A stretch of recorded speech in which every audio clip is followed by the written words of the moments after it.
কতক্ষণ ঠিক কিনা? আরে মজা বুঝতে গেলে ভেতরে ঢুকতে হবে, বাইরে মজা পাওয়ার কোন সুযোগ। তারা চিৎকার করে বলেন আমরা কিসের মাহফিলে এসেছি? আরো জোরে বলেন কিসের মাহফিলে? কিন্তু বর্তমানে বাংলাদেশের যে পরিবেশ চলতেছে, এমন কিছু লোক আমাদের দেশের মধ্যে বের হয়েছে যারা সব সহ্য করতে পারে, কিন্তু আল্লাহর কোরআনকে সহ্য করতে পারে না। এইরকম লোক আছে না নাই? কোন সমস্যা নেই, যান খাইয়ে দিয়ে রেস্ট করে আসেন। এখন আমার মাইক দিয়েছেন ফজর পর্যন্ত চলছে চলছে, আর কারো বক্তব্য নাই তো, এখন শুধু ওয়াজই চলবে নাকি? তারেক মুনার ভাই দাওয়াত দিয়েছেন কিন্তু ওয়াজ শুনতে পারেন না। এখন ওই কাজা সব আজকে আদায় করা লাগবে। প্রস্তুতি আছেন তো ইনশাল্লাহ? তারা ধরে বলেন আমার কিসের মাহফিলে এসেছি? কিন্তু কোরআনের কথা সকলে সহ্য করতে পারে না। বর্তমানে বাংলাদেশের প্রচলিত একটা রোগের নাম হলো অ্যালার্জি ব্যারাম। ধরে বলেন কি ব্যারাম? আর এই অ্যালার্জি ব্যারামের অন্যতম লক্ষণ হলো চুলকানি।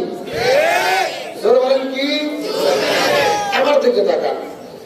যে লোকের শরীরে অ্যালার্জি রোগ আছে, 80 টাকা কেজি বেগুন, এই লোকের যদি 2 চাকা বেগুন খাওয়ান, 30 মিনিট পরে শরীরে চুলকানি শুরু হয়। এইটা আসতে বললে ওয়াজ হবে না। সেরকম ঠিক, আরো ধরে ঠিক।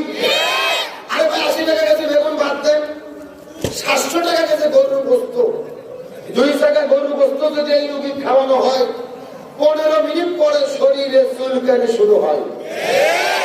700 টাকা কেজি গরুর গোস্ত এটাও বাদ দেন, 1600 টাকা কেজি আপনাদের পদ্মার ইলিশ, 1 চাকা ইলিশ মাছ যদি এই লোকে খাওয়ানো হয়, 5 মিনিট পরে শরীরে চুলকানি শুরু হয়।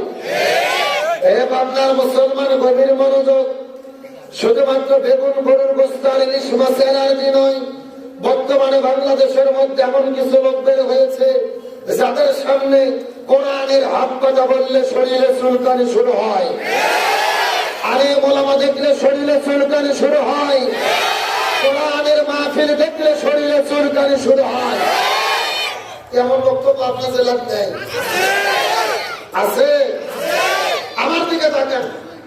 এই যে আমি কোরআনের আলোচনা শুরু করলাম, ওয়াজ চলতে চলতে ওয়াজের মাঝখানে আমাকে বাধা দেবে যারা, আর ওয়াজ চলতে চলতে আপনাদের ভেতর থেকে উঠে যাবে যারা, মনে করবেন অ্যালার্জি রোগের রোগী তারা।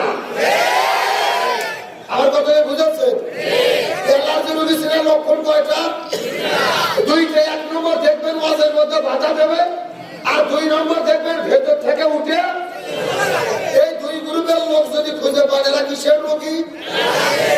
এবার চাচা আপনি একটু পিছিয়ে দাম কেটে নিন, ওই শাড়ি মেলে হাত লাগবে না,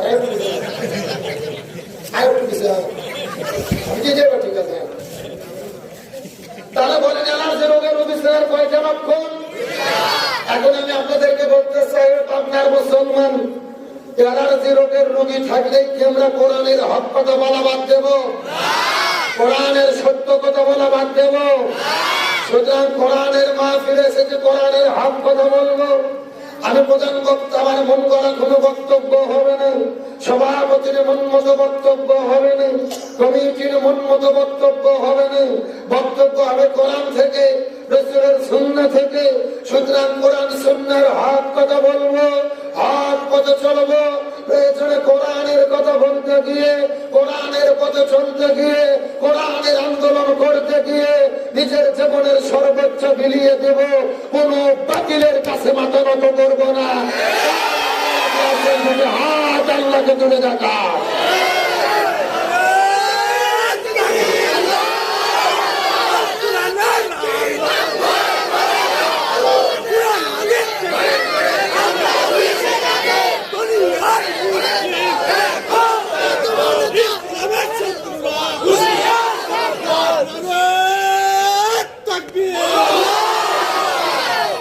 আপনার কি কষ্ট পায়?